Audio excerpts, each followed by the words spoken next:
Hey guys, it's Sean with Integrity Ranch. Just moving these cows to a fresh paddock.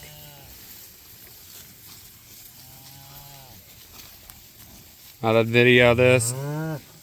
Calves are growing real good.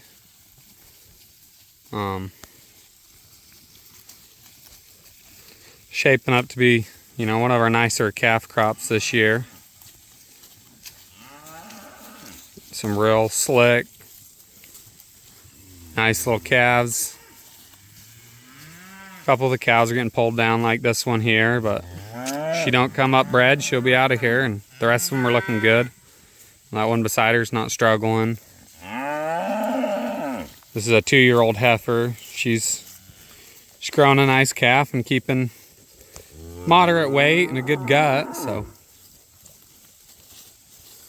The cow's fat. She's doing good.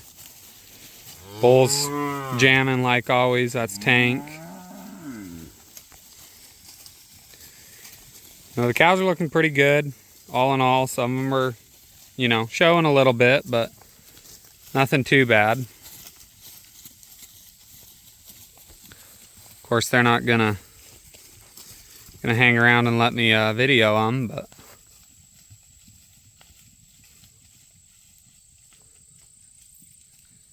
they're heading for some better grass. I'm gonna pause this video and catch up to them.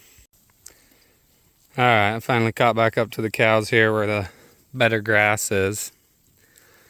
But my topic today I wanted to cover was animal performance. It should be your most focused on thing as a grazer.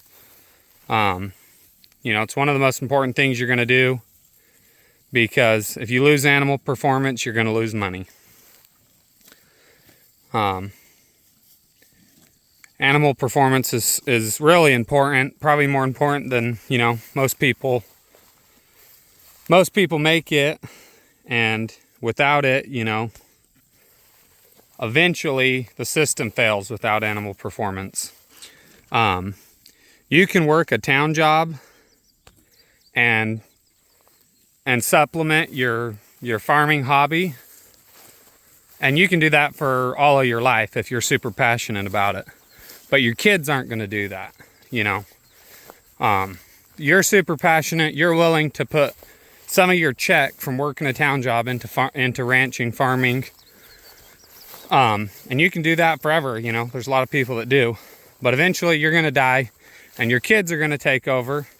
And they're going to, why would they want to do that? They've seen you lose money, your whole life. They're not going to do the same thing. I mean, it's slim chance anyway.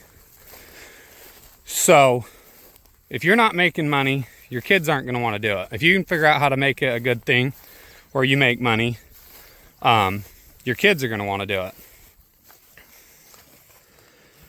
Show you this cow here.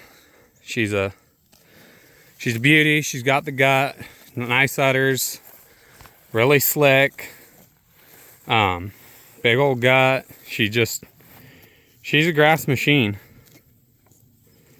And that's what you're looking for if you want to make money on the land. You need a grass machine and not half grass, half grain or anything.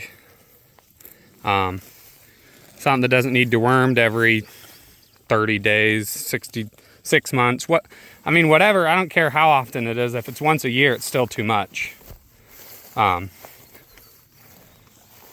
You can't be pouring dewormer on your cows and expecting your soil to come back to life. But I was going to show you this cow because we were just barely looking at her bull calf down there. So yeah, you got to figure out how to keep animal performance at number one so that you can make money. So there's a chance your kids may want to do this.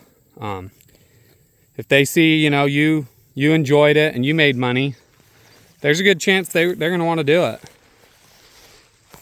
But if you're losing money, then, pretty slim chance your kids are going to want to do this. And so with animal performance, you don't have to have the most quality grass out there. This pasture, it's greened up quite a bit. we're in a real dry spell, but it's been about 2 weeks since we've had rain, and in the last 2 weeks we've gotten over 3 inches, almost close to 4 inches with the little bit we got this morning. So, you know, that's more than we've had all summer and all spring almost. So it's really starting to green up, but this isn't great pasture for Missouri. We have lance leaf ragweed, really rank, pretty tough forage, but if you give them, you know, they nibble at that. They nibble at some common ragweed, and then they get some good grass in between it, and then they get moved. You know, they can do good. A lot of weeds in here, but there's some good grass there.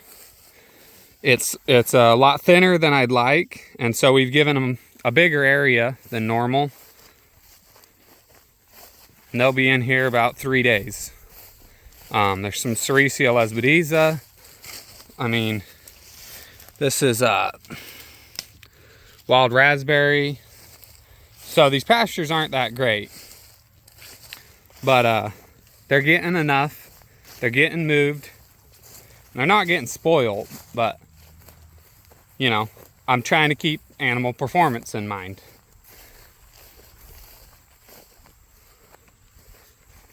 So you don't have to have the, you know, don't use your pastures as an excuse is what I'm trying to say.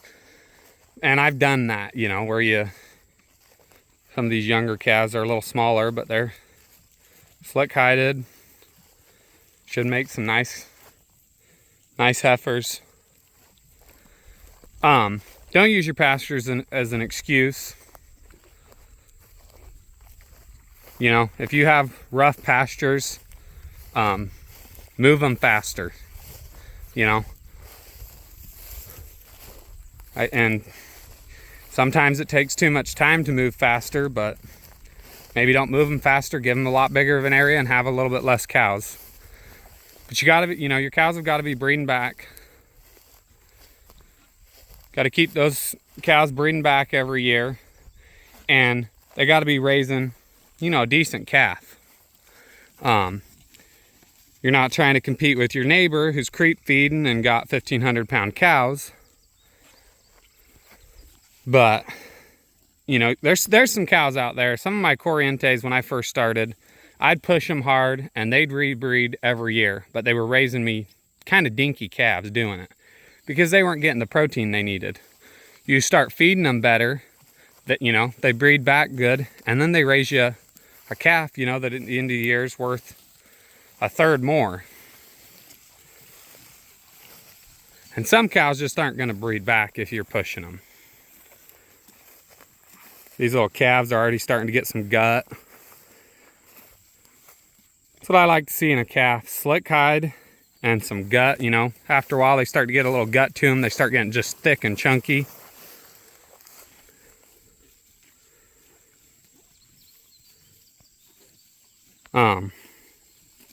Yeah, forage is moderate, you know, but we're moving them.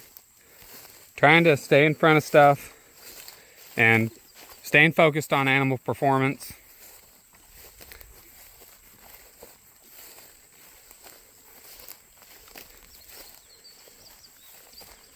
Show you guys our mini cow here. She is so small.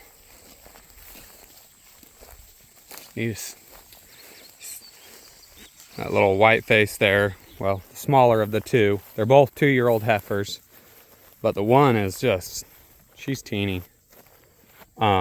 She's got a pretty nice calf. I'm not seeing it right now, but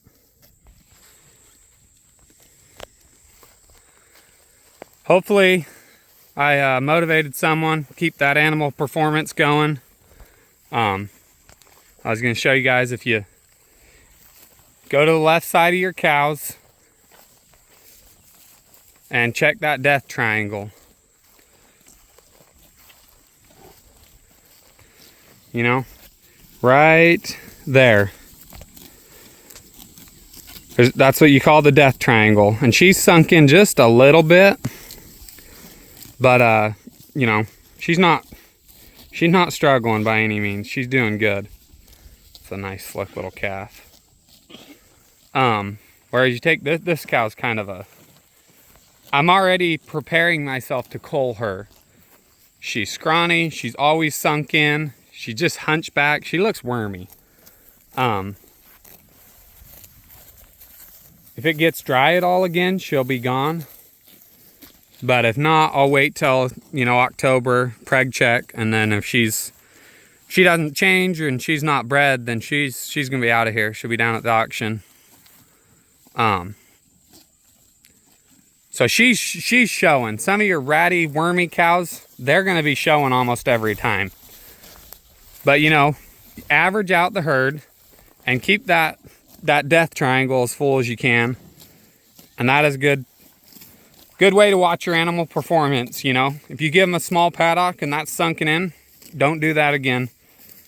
Give them a bigger paddock. Get that, to kind of bulge. You want it kind of bulging. Like on this cow, she's bulging a little more.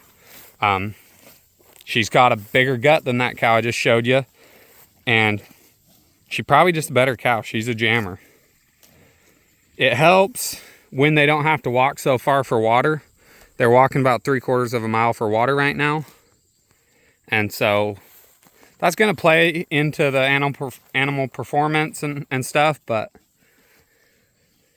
without hauling water, I don't have any other options. And so just keep working on genetics,